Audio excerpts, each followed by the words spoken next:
Once there lived a tiny nightingale in the ancient land of Israel. Not a note he ever sang until that night when Christ was born. That night, no song he did sing, so wise men tell, till that night when Christ was born. On that night he came upon a field, there a band of shepherds to sleep did yield.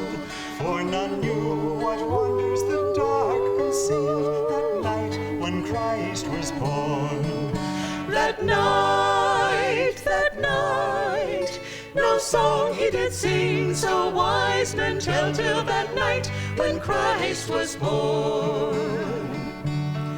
Suddenly an angel host appeared, with their songs the solemn darkness cleared, and the shepherds awoke, God's host revered, that night when Christ was born. That night, no song he did sing, so wise men tell, till that night when Christ was born. Then the nightingale did fly up high till he joined the angels in the sky. In his joy he opened his beak to cry, the night when Christ was born. That night, no song he did sing, so wise men tell, till that night when Christ was born. As he tried to chirp that holy name, suddenly his voice in music came, and with angel choirs he did proclaim, that night when Christ was born. That night, no song he did sing, so wise men tell, till that night when Christ was born. Ever since that night, the nightingale every heart with music does regale, and his favorite song it is the tale of that night when Christ was born. That night, no song he did sing, so wise men tell, till that night when Christ was born. Then let us, if we would sweetly sing, join the angels praising Christ the King, that they to our hearts once more may bring that night when Christ was born. That night, no song we can sing, so wise men tell, till that night when Christ is born. That night, no song we can sing, so wise men tell, till that night when Christ is born.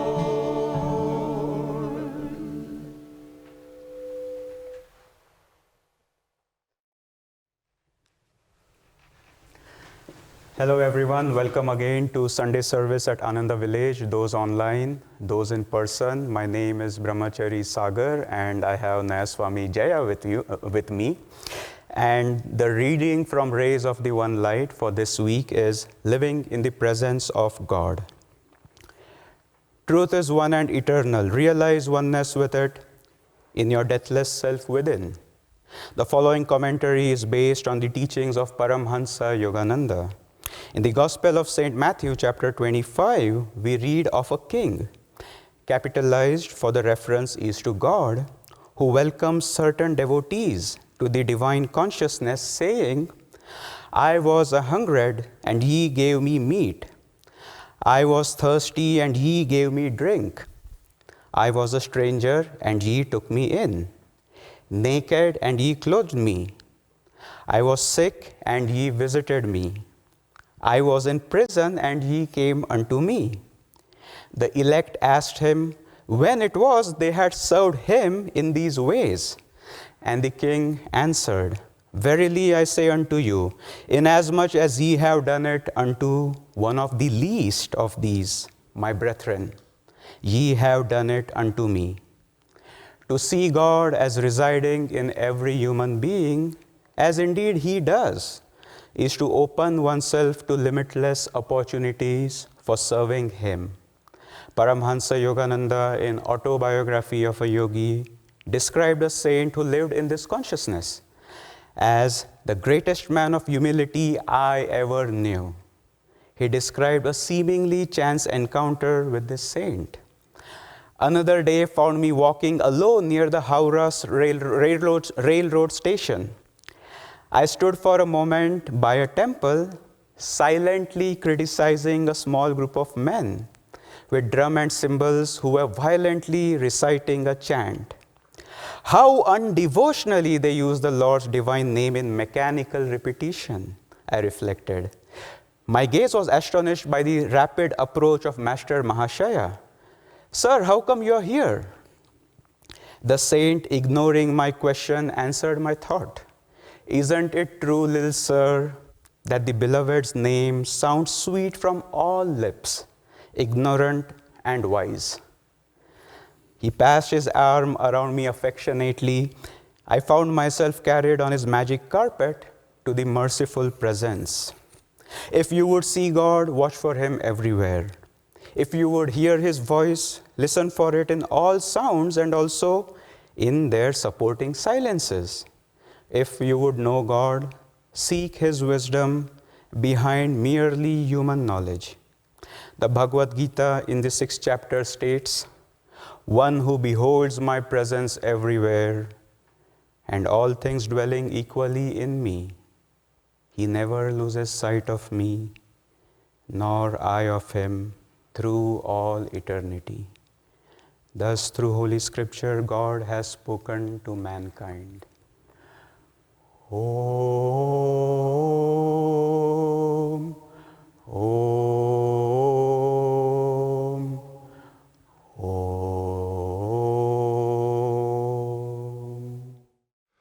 Welcome, everybody, to today's Sunday service. And for those of you who are joining us online, welcome to all of you as well.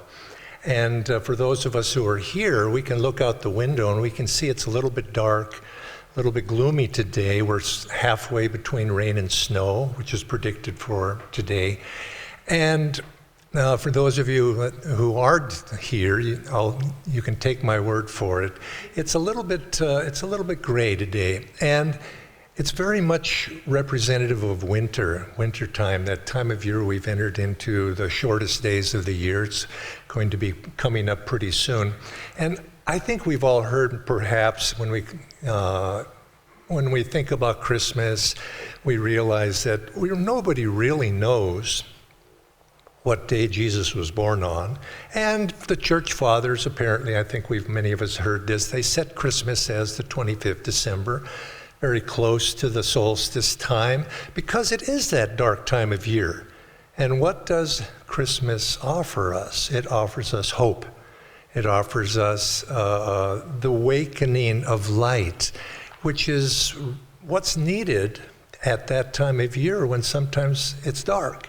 In our own lives, when things are difficult, things are challenging to us, what is it that we need? We need that awakening of light. And so here we are in that Christmas season where the celebration of Christ's awakening within our own selves is coming up. The awakening outwardly, or the birth outwardly of the baby Jesus, is a representation of that awakening of the divine Christ consciousness within each one of us.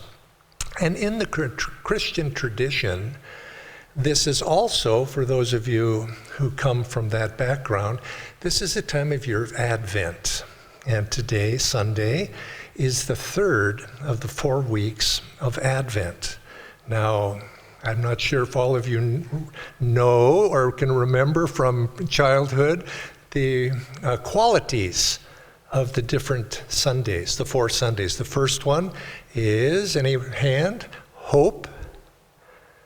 The second one is love. Now here we are today. This is the third. Anybody know the third quality? Excellent. I heard the voice. I don't see who but today's the third Sunday before Christmas, third Sunday of Advent, and the quality of today is joy. Joy in the heavens, the joy of the awakening, coming of that Christ consciousness that's about to awake within each one of us. Ideally, it awakens. And so we welcome it with that quality of joy. And so when the topic of today is living in God's presence, to live in God's presence, we have to feel God's presence. And think of this word, feel God's presence. Now we can feel something because something has stimulated us, but that's passive. Feel is also an active verb. Feel God's presence in our lives. And how do we do that? Well, today, joy. Feel joy. That's the quality for today. And least I forget, there's a fourth one too. The last of the four is, of course, peace. Those four are the four qualities. And I'd like to begin. This quotation I read a few weeks ago crossed my path, and I read this and I began thinking about it, and I realized that's what I wanted to speak to. And then, of course, relating, if I can, to this quality or this theme of today of living in God's presence. And this is something that Swami Kriyananda wrote. He says, virtue is not founded on passive goodness, but on an active aspiration toward perfection. One who fails to enter energetically into the upward flow of evolution finds his spiritual faculties eventually atrophying. So I want to call your attention particularly to those two qualities he said, passive goodness versus active aspiration. We can feel because something happened, or we can feel God's presence. You see the difference between those two words? And if you understand the quality there, and that's what we're after here. And now, I think when Master's teachings that we share with everybody, everybody here is a good person. I don't think Master's teachings were really, people would be receptive to what he had to offer if they weren't a good person, if they were a bad person, quote, there's no real bad person, but if they had those negative qualities that basically dominated their consciousness, they're probably not going to be open to what Master has to offer. So all of us here, we're good people. I think I can say that confidently. But is it enough to be a good person? Certainly we need that as a prerequisite. And Swamiji's saying something here that something more is needed beyond being good. Now, I'm going to tell a story I've told before, so some of you bear with me. But I like this story because it illustrates this point. And this was from when I was in Delhi some years ago, giving a class in Delhi. And I was giving a class about Kriya Yoga, and I was very fervent. I got worked up and energetic and enthusiastic about the topic. And I was exhorting people that, this is something that's going to really change your life and help you, and so forth. And most of the audience was receptive. I say most, because not necessarily everybody was. And then afterwards, I gave the normal period of time for people to ask questions. And one lady there says, I live in the neighborhood, and I wanted to come by. I heard there was a program taking place here. I wanted to come by and see what this place was all about. And what you say is all very fine, but it doesn't relate to me. As I don't really want to do all of that to rise up to what you're saying. I just want to be a good person. I want to be a good neighbor. I want to do good deeds in life. I'm not looking to be exalted and all that, so it doesn't, and she was somewhat, I realized I was reaching so high in my enthusiasm that I might have been leaving her out, and I felt a little bit bad about that. But I answered her, I says, well, madam, it's wonderful what you're saying. Very wonderful. I very much appreciate it. and that you're aspiring to do something good in life. I just wish there were millions and millions and millions more people just like you, because you're doing a good thing. And then a little later, though, because I left it a little at that, a little later afterwards, I followed up on that. And I says, but there's going to come a time when you're going to want something more than being good. And when that time comes, come back. And we can help you, I think, with that. And so we parted on a very good note, you see. But I realized there was nothing wrong with what she was doing, because that's where most people are. They're good. They're wanting to live decent lives, and that should be encouraged. So it's nothing absolute. There's no negativity to that at all. But I think for devotees and Master's teachings, he came to the good, the people that have that. Now, of course, he came for everybody, really. It's not just that. But those who respond are people that have the ability to hear what is being said. Those who have ears to hear, let them hear. And he offered something more. Sometimes Swami would say about Ananda, he says, people that are unhealthy, our teachings are not necessarily for unhealthy people, although they're really for people who are healthy already and want to get better. Because it takes a certain elevation to follow, you might say, Christ's invocation, be thy perfect, even as thy Father in heaven is perfect. Now that's a high commandment, really. I should say I looked up the word perfect because I thought, what did he mean by that? Well, perfect the translation comes from Greek, of course, of which the original Gospels were written in Greek. And perfect in that sense said it meant complete. You see, something that's incomplete isn't perfect. To be perfect is to be complete. And isn't that really what we are, souls of Christ, souls of sons of God or children of God? We're incomplete in the sense that we're enmeshed in this worldly environment, this duality, sense of duality, and our soul feels that, and it yearns to be complete. And what Christ was saying, he says, be thy perfect, and be that perfect, that soul, that complete soul. And that's what we aspire to. And all of us, I think, are here participating because we yearn for that. We want to be like that.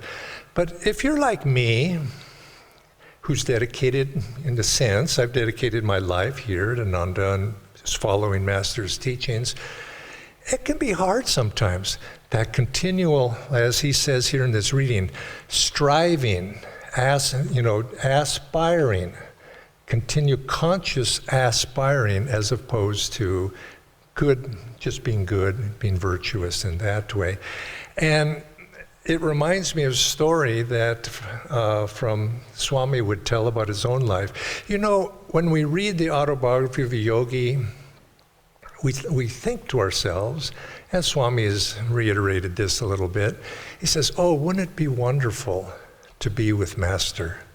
That must have been just so great.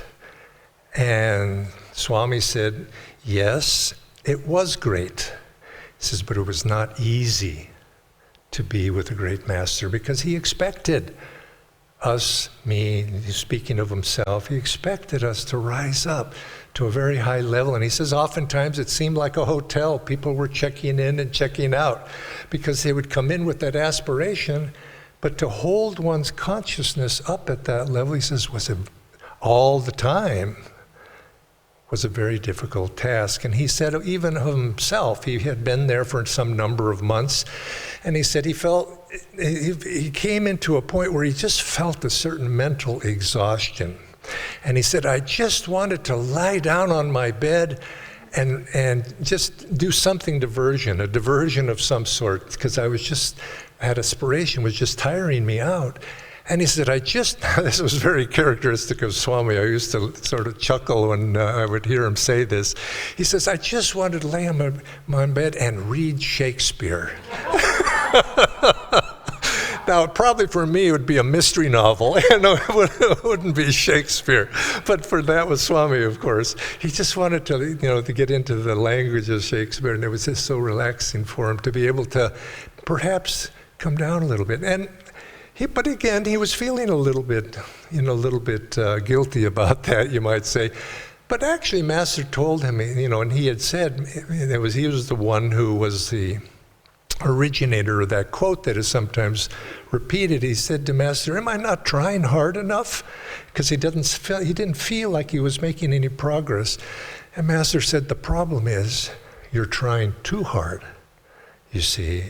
And this is duality. The duality we have to resolve within each of us is, on the one hand, we want to strive, that constant spiritual aspiration, with also that practical side is that we just are not able to keep our consciousness up to that level. And so, bringing this up with Master, and Swamiji brought it up, and Master said, it's okay.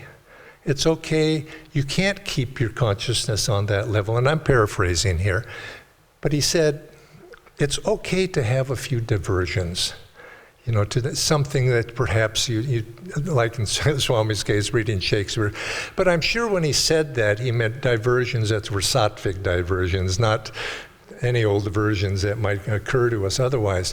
And he says, but the caution here is, there are times when we just want to strive, but we realize we can't, and we fall back.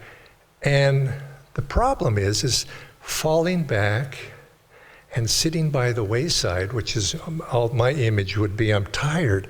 I want to just sit here by the wayside and rest, catch my breath. And of course, maybe I'll take a nap too while I'm at it. And my gosh, this is a nice place to camp. I think I'll just camp out here. And the next thing you know, you've built a house.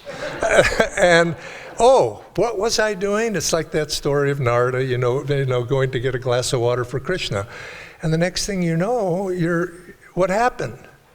And that's the, you might say, the temptation, I think, in all of us. And I know I've been tempted that way, but I keep having to remind myself, I'm resting, catching my breath, and in order to gather my forces to go forward. And so what I want to read a quote that all of us as devotees who inevitably will find ourselves, I guess I shouldn't say inevitably, there are probably exceptions, but I think most of us can relate. We get to a certain point where we're tired. We get on a plateau. And then we have to gather our forces again.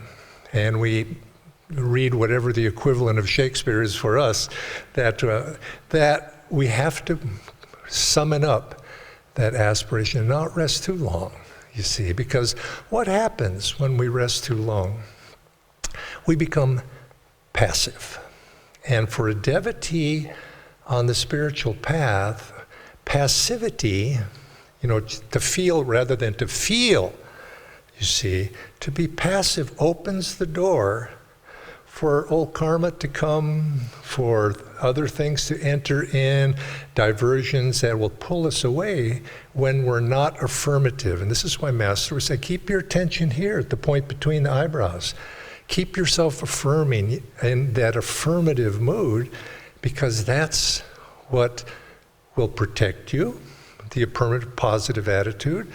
But it also, it invokes, when you're affirmative, it invokes that which you're aspiring to, rather than waiting for something. God is with you already, he would say. We must feel that, realize that, not wait for it. My quote is here, the pull of delusion is far stronger than most people realize. Because you see, when you're sitting on the wayside camped out, and the way to victory is not to close one's eyes to this pull while pretending that it doesn't exist. Rather, it is to live consciously in the thought of God's presence within, to meditate daily and deeply, and to offer one's life unceasingly as a channel of divine energy. And so consequently, live consciously in the thought of God's presence within, meditate daily and deeply, and to offer one's life up unceasingly as a channel of divine energy. And this is the challenge of the spiritual life, to maintain that sense of positive, affirmative aspiration, which is, of course, calling on God, feeling God's presence in everything we do. But that in itself is not always so easy to do, to keep reminding ourselves to be in God's presence in everything we do. And I want to read another quote here, this one from the Bhagavad Gita. But to preface it, I want to remind you of that another quote in the Gita. Well, this is the one I want to remind you of, the Gita, and the second quote will be from Swami. But we all know that there's a sloka in the Gita that talks about if one indulges in sense objects, one becomes attracted to them. From attraction comes desire, from the desire, frustration and anger, from anger, infatuation. Infatuation leads to forgetfulness of the higher self. Forgetfulness leads to degeneration of discrimination. It ends, I always remember this part, when discrimination is lost, there follows the annihilation of one's spiritual life. In other words, it's a slippery slope that we find ourselves in. But I think the point that's being made here is that when we're passive in our approach to God, and passive in our spiritual life, we find that we begin to, you might say, as the saying goes, go with the flow. Now, you think about that. Go with the flow. Well, the real question is, where is the flow going? You see, because there are two flows, and this is implied in the first quote that I read. There are two flows. There's a flow upward that takes a little bit of effort, and there's a flow in another direction toward engagement, attachment, getting involved in the annihilation of one's spiritual life. That flow doesn't take any energy at all, particularly. It's easy to roll a ball downhill. It doesn't take much energy, but to push that ball up is more difficult, and this is why the spiritual path is always referred to as an ascent, a climb upward, giving energy to something, and to keep ourselves engaged in some positive way. But again, how do we do that? How do you keep that engaged? And this is where, after quoting that sloka, Swami Kriyananda comes back with an alternative sloka, which I had read long ago, but I had completely forgotten, and I'd like to share it with you. And Swamiji says this, in response to that Gita sloka, I said, implicit in this warning of the Bhagavad Gita is a concomitant promise. For when a person concentrates on spiritual ideals, he feels himself increasingly attracted to them. From this attraction grows the desire to live by them. The desire to live spiritually develops into an intense yearning for God. Such divine yearning flames to impatience with anything that might prevent one from realizing Him. From this impatience with lesser realities arises total absorption in the consciousness of God. And from absorption ensues forgetfulness of the senses. And from sense forgetfulness arises indifference to worldly modes of thinking and behaving. Estrangement from worldly consciousness results in the complete annihilation of delusion. The exact opposite. And and it didn't start. What did it start with?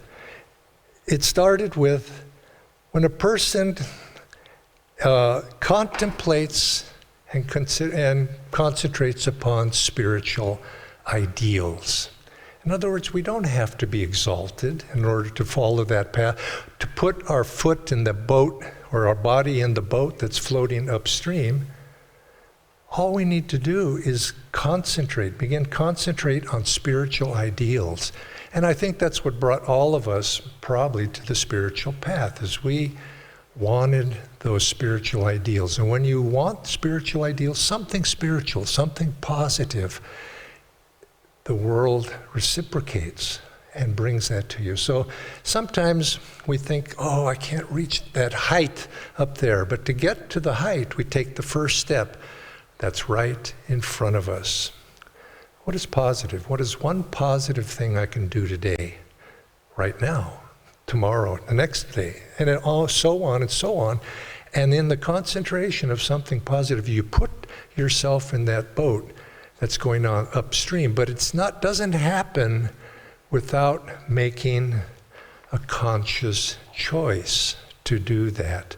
I am going to do this moment by moment. It won't happen just by floating. When you float, which way does the river take you? It takes you downstream. If you want to go upstream and you've got your little boat, you got to row. In other words, you've got to row upstream, not float downstream. You don't float upstream.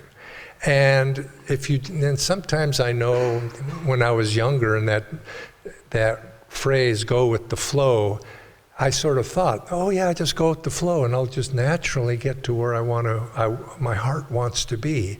But it doesn't work that way. You have to put out some effort. You have to use your will a little bit. And certainly be willing, and then you put a little energy out, and then we find that with that little bit of energy, God reaches down to lift us up. And so that's what's being asked of us.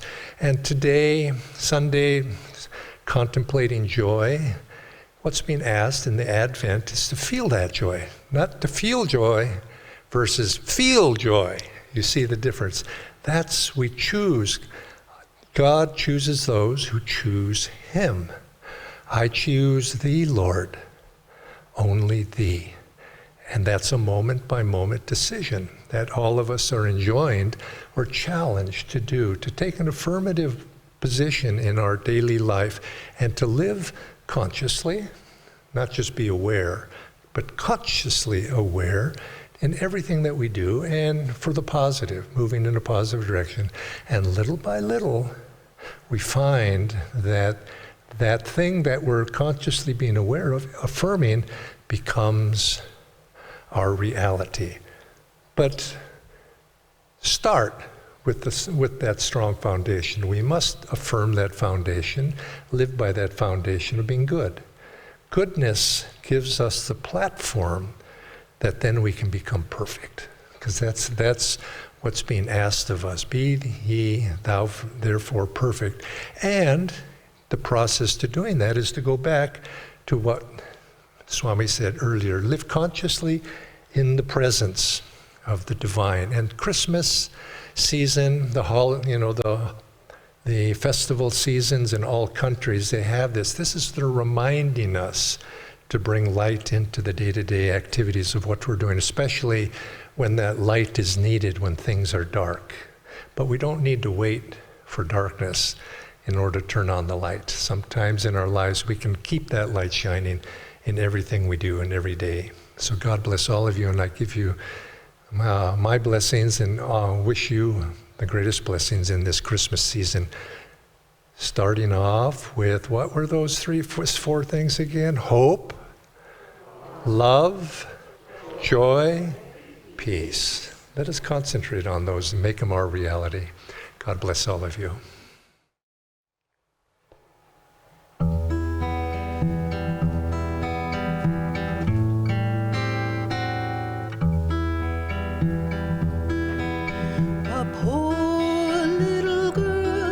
Walking in the cold, her clothing all tattered and thin, spied a rich man standing outside a church, outside a church, outside a church, spied a rich man standing outside a church.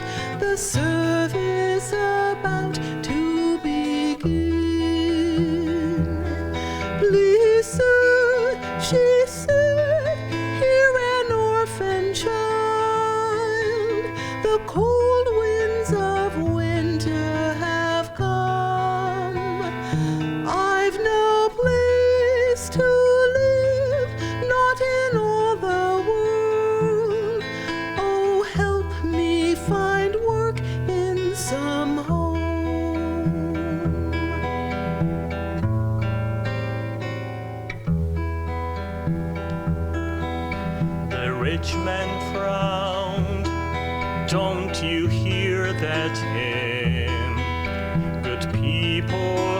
have gathered in prayer. It's a day for worship, impious girl, impious girl, oh impious girl. It's a day for worship, impious girl. Don't speak here of earthly affairs. He turned then and entered the holy church.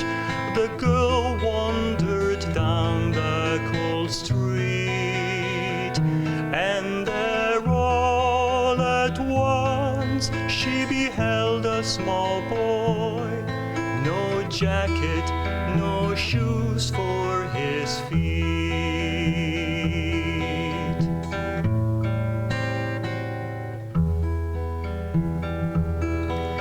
His clothing was shabby, as worn as her own.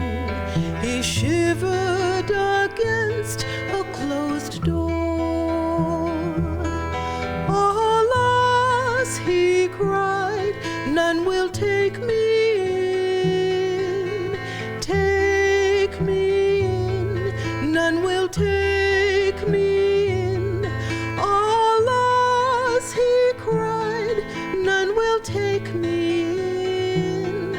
For though I'm starving and cold, for I'm poor. Seeing him, she cried, how I feel for you. It's bitter with no friends to live. Here, please take my shawl, it's all I can spare, though it's shameful so little to give.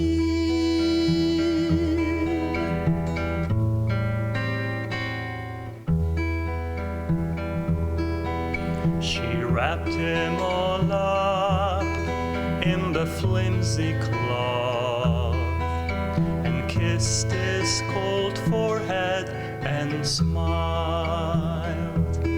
Suddenly a warmth like a summer breeze, summer breeze, like a summer breeze. Suddenly a warmth like a summer breeze encircled this poor girl and child, and a tender voice said, my daughter, I'm here. No more shall you weep without friends, for in yonder church there's no love like yours. Those with pure hearts, their needs I attend.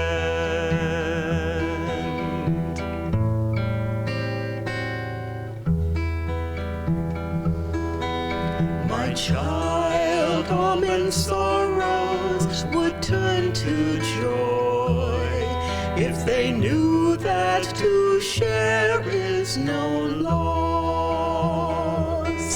For its kindness broadens the human heart, human heart, the human heart. For its kindness broadens the human heart. I know I who died on the cross. Worship means but love, and my love you found by your gift to me here in the cold. And she found